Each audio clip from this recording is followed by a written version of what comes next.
The UK has voted to leave the EU, but of course it's not that simple. The devolved governments in Scotland, Wales and Northern Ireland all have their own demands and want their say in just how we leave.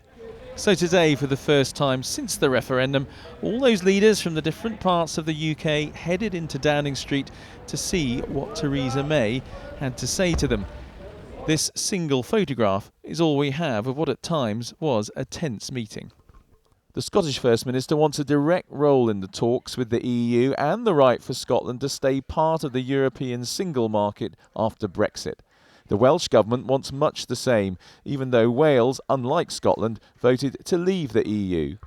The government in Northern Ireland is split, with the Unionist First Minister backing Brexit and the Republican Deputy First Minister wanting a special status for Northern Ireland, allowing it to remain in the single market. They were offered a new forum to take their concerns directly to the Minister in charge of Brexit, David Davis. But for the most part, they were not impressed, especially Scotland's First Minister, who's talking again about an independence referendum.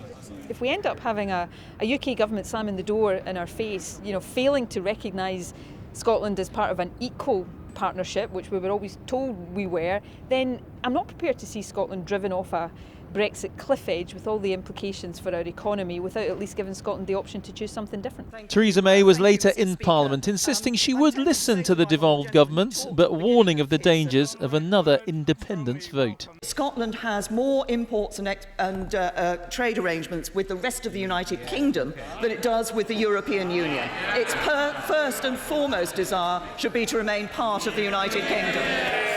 Not much life in the union flag today. In number 10, they must be careful that in leaving one union, they don't close the door on another.